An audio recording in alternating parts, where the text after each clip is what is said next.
Assalamualaikum anak-anak, selamat pagi. Kembali lagi dalam pembelajaran bahasa Indonesia. Hari ini kita akan belajar tentang unsur-unsur intrinsik dalam cerita. Sebelumnya, hari ini bagaimana kabarnya anak-anak? Tujuan pembelajaran hari ini yaitu dapat mengetahui unsur-unsur intrinsik dalam cerita. Apa itu unsur-unsur intrinsik dalam cerita anak-anak?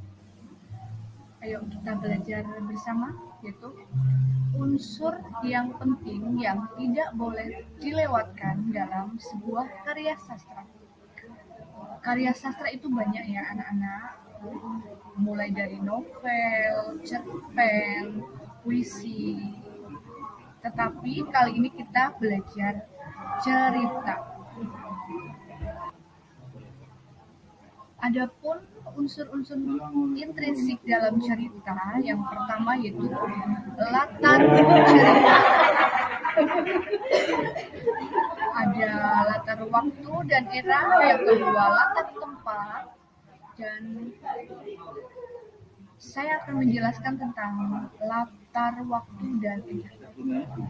Latar adalah bagian cerita atau tanda setumpu yang mengacu pada masalah, tempat, dan waktu terjadinya sebuah peristiwa. Kemudian yang kedua, latar tempat.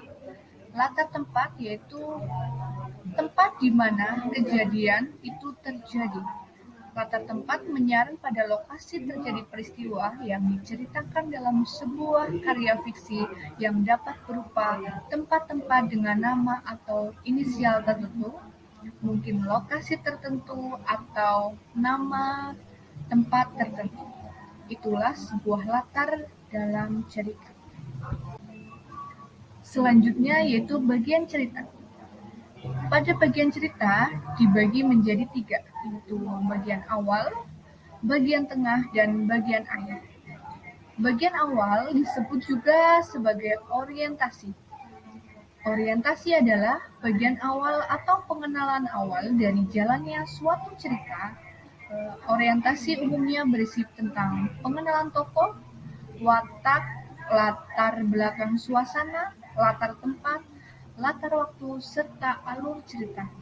Kemudian bagian cerita yang kedua yaitu bagian tengah, atau yang sering kita sebut sebagai komplikasi. Komplikasi adalah bagian yang menceritakan permasalahan antara satu tokoh dengan tokoh yang lain, atau klimaks jalan cerita. Jadi, pada sebuah cerita, klimaks atau inti masalahnya itu ada di bagian komplikasi. Yang terakhir disebut sebagai resolusi.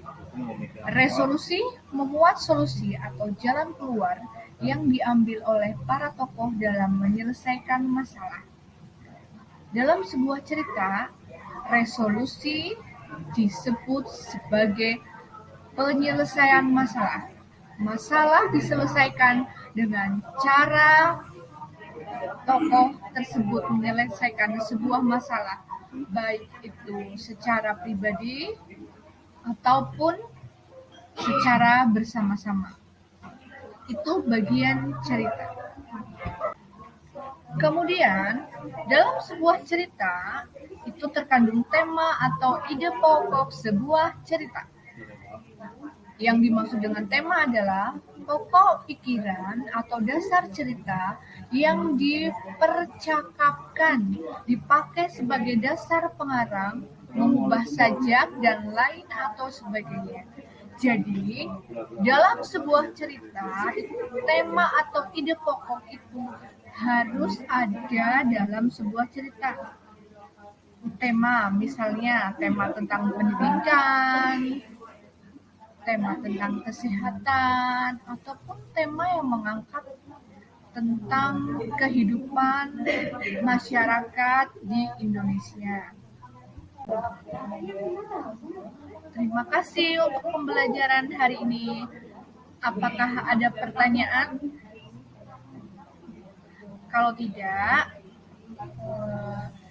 Setelah ini, kita akan meneruskan lagi tentang unsur-unsur ekstrinsik yang kita akan bahas minggu depan. Terima kasih anak-anak.